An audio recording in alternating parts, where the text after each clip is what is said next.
हज़रत ख्वाजा गरीबुन नवाज चिश्ती अजमेरी रहमतुल्लाहि अलैह की शान में गुस्ताखी करने वाले न्यूज़ 18 के एंकर अमीश देवगन के ख़िलाफ़ मजलिस के सदर मोहम्मद साबिर चौस ने सुप्रीम कोर्ट पहुँचे।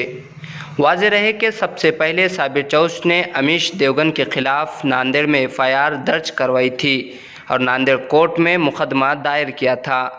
अब सुप्रीम कोर्ट के वकीला की टीम रिजवान मर्चेंट की निगरानी में मजलिस के सदर मोहम्मद साबिर चौस ने वकालतनामा दाखिल किया। आज साबिर चौस, अब्दुल कलीम रमज़ानी, एडवोकेट इदरीस क़ादरी, मोहम्मद ज़कीउद्दीन सिद्दीकी, मोहम्मद रफ़ीक उर्फ मुशी के सामने इस बात की तस्दीक की गई। Bureau report, Nanded. अस्सलाम वालेकुम। सुप्रीम कोर्ट के अंदर जो अमीश देवगन की पिटीशन जो फाइल की गई थी क्वॉशिंग ऑफ FIRs के लिए, उस पिटीशन के अंदर justice senior counsel Luthra Amish Devgan के लिए अपीयर हुए थे। हम और हरिहरन उस चीज़ को अपोज किए। जज ने हमें भी सुना, उनको भी सुना, लेकिन इस बात से जजेस अपसेट थे कि मल्टीपल FIRs जो है अलग अलग जगहों के ऊपर जो फाइल किए गए हैं, तो वहां पर उसको अरेस्ट करने के लिए जो 41A की नोटिस जो कोटा पुलिस स्टेशन से इशू हुई है, तो हो सकता है कि उसको उस चीज़ के अंदर अरेस्ट होने के बाद में दूसरे FIRs के अंदर भी उसको हो सकता है कि उसको अरेस्ट किया जाए। ये ग्राउंड के ऊपर जजेस ने जो है 8 जुलाई तक के इन्वेस्टिगेशन को स्टे करके और उसको नो अरेस्ट का ऑर्डर दिया है कि नो कोर्सिव एक्शन लिया जाए उसके खिलाफ। अब ये नो कोर्सिव एक्शन पास होने की वजह से या इन्वेस्टिगेशन स्टे होने की वजह से इसका मतलब ये नहीं होता कि हमारा FIR जो है वो क्वॉश हो गया है या क्वॉश हो जाएगा। जस्टिस खानविलकर ने सुनने के बाद में हमें इजाजत दी है कि हम 1 हफ्ते के अंदर हमारी एफिडेविट्स फाइल करें। जजेस ने लूथरा साहब को ये भी डायरेक्शन दिया है कि राजस्थान के जो 2 FIRs है, तेलंगाना का जो 1 FIR है और महाराष्ट्र के 2 FIRs है, उन सब लोगों को पार्टी बनाकर उन सब लोगों को पिटीशन की कॉपी सर्विस करें और उनको एफिडेविट फाइल करने की इजाजत दी गई है। आर्ग्यूमेंट्स। अस्सलाम वालेकुम।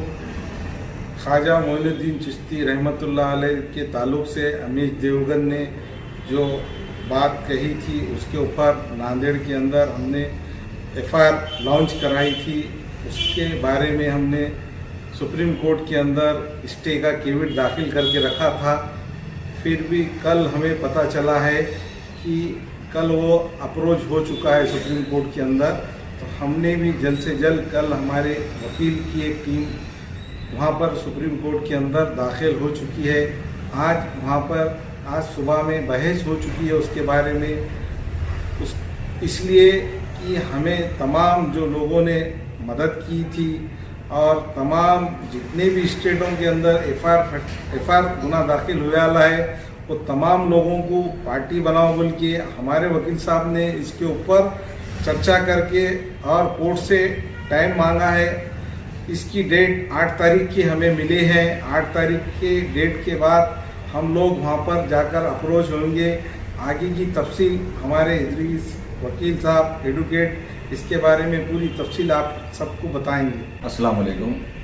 अल्हम्दुलिल्लाह जो FIR यहाँ इतवारा पुलिस स्टेशन में साबिर चौस की जरिए से नांदेड़ के लोगों ने की थी, अल्हम्दुलिल्लाह उसके अंदर FIR होने के बाद में हमने यहाँ नांदेड़ के कोर्ट में भी 156(3) CRPC के नीचे हमने यहाँ पे एक पिटीशन दाखिल की है, जिसके अंदर और खलमात बढ़ाने के लिए और तपास स्पेशल एजेंसी को देने के लिए हमने यहाँ पे दरख्वास्त दाखिल की है। उसकी तारीख 1 तारीख अभी रखी गई है ऑर्डर के लिए। बीच में ऐसा हुआ कि कल हमको इमीडिएटली पता चला कि अमीश देवगन ने सुप्रीम कोर्ट के अंदर पिटीशन दाखिल की, जिसके अंदर उसके खिलाफ में जहाँ कहीं भी FIR हुए हैं वो FIR को रद्द करने के लिए उन्होंने पिटीशन लगाई थी। उसमें गौरतलब बात ये थी कि किसी भी फिरियादी को, जो भी इंडिया के जितने भी FIR हुए हैं उसमें से किसी भी फिरियादी को उन्होंने पार्टी नहीं किया था। अल्हम्दुलिल्लाह साबिर चौस साहब ने और हमने सुप्रीम कोर्ट के अंदर कैविट की पोजीशन हमने बना कर रखी थी।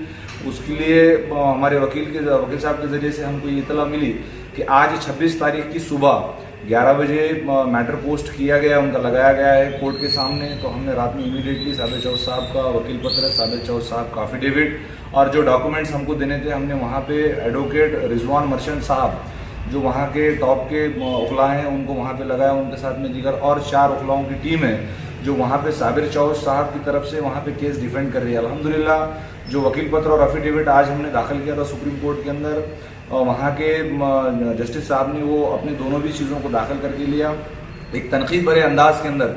वहाँ पे सुप्रीम कोर्ट ने ये ऑर्डर भी दिया है कि जितने भी फिरियादी है, जितने भी एफआईआरों की आपको इतला है, वो आप उतने तमाम फिरियादियों को आपने इसके अंदर ऐड करना चाहिए, ऐसा अमीश देवगन को सुप्रीम कोर्ट ने उसके अंदर ऑर्डर दिया है। अब उन्होंने उसके अंदर स्टे की मांग की थी। अल्हम्दुलिल्लाह हमारे वकील साहब ने वहाँ पे रिजवान मर्चेंट साहब ने वहाँ पे अपनी केस को बड़े अच्छे तरीके से, बड़े स्ट्रॉन्ग तरीके से वहाँ पे ऑब्जेक्शन लिया। वो लेने के बाद में सुप्रीम कोर्ट ने ऐसा कहा कि ठीक है, इसके अंदर अभी जो पोजीशन है केस के अंदर आज की तारीख में, उसी पोजीशन को 15 दिन के लिए मेंटेन करेंगे और 8 तारीख को ये तमाम जितने भी फिरियादी है, जितने भी लोगों ने एफआईआर किए हैं इंडिया के अंदर, वो तमाम लोगों के जवाब डिटेल के अंदर मांगेंगे। अल्हम्दुलिल्लाह साबिर चौध साहब ने जो पहल की है उसकी वजह से एफआईआर हुई और साबिर चौध साहब ने जो सुप्रीम कोर्ट के अंदर इमीडिएट हमने जो कदम उठाया, अल्हम्दुलिल्लाह हम आगे की लड़ाई लड़ रहे हैं। इसके अंदर और एक बात मैं बोलना चाहूँगा, जो लोगों ने हमारा साथ दिया, बिलखुसूस सैयद आरिफ साहब नासिक के, और मैं उनका भी शुक्रिया अदा करूँगा। उन्होंने भी ये लीगल मसलों के अंदर हमारी बहुत बड़ी मदद की है। अल्हम्दुलिल्लाह हमारी जंग जारी है। 8 तारीख को इंशाल्लाह इसके अंदर डिटेल में बहस होगी। 8 तारीख को इंशाल्लाह हम सुप्रीम कोर्ट में केस लड़ेंगे। अमीश देवगन ने हज़रत मोइनुद्दीन चिश्ती रहमतुल्लाह अलैह के बारे में गुस्ताखी की थी, इसलिए साबिर भाई ने 17 तारीख के दिन 12:29 को इतवारे थाने के अंदर एफआईआर दाखिल किए। तो हमें मालूम था कि अमीश देवगन सुप्रीम कोर्ट जाने वाला है, इसलिए हमने वहाँ पर साबिर चौध ने पहले ही केबिट दाखिल किए थे। आज हेयरिंग थी तो हमें कल रात में मालूम, वकील साहब को, इदरीस साहब को कल रात में मालूम हुआ कि अमीश देवगन ने वहाँ पर पिटीशन लगाए हैं। तो अर्जेंट में साबिर चौध ने वहाँ पर एफिडेविट दाखिल करे और आज सवेरे वहाँ पर बहस हुई। सुप्रीम कोर्ट के जो वकील साहब है उन्होंने कहा कि अमीश देवगन ने हर स्टेट के गृह मंत्री को और सेंट्रल के गृह मंत्री को पार्टी बनाया, हमारे जो एफआईआर जो किए उसको पार्टी नहीं बनाया। नांदेड़ का जो एफआईआर है वो दूसरे नंबर पे है इंडिया के अंदर, तो सभी लोगों को पार्टी बनाना बोल के हमारे वकील साहब ने बहस किए। तो सुप्रीम कोर्ट ने हमारी बात सुनी और आदेश दिया कि सभी 6-7 जगह पे जो एफआईआर हुए हैं उन्हें पार्टी बनाया जाए, ऐसा आदेश दिए और अगली तारीख 8 जुलाई को वहाँ पर होंगी। हाँ, और इंशाअल्लाह अमीश देवगन के खिलाफ में हम बिल्कुल लड़ेंगे और इस्लाम के बारे में और बुजुर्गाने दीन के बारे में कोई भी बदतमीज शख्स आवाज उठाएगा तो उसको हम मुंह तोड़ जवाब देंगे और कायदे से, कानून से लड़ेंगे।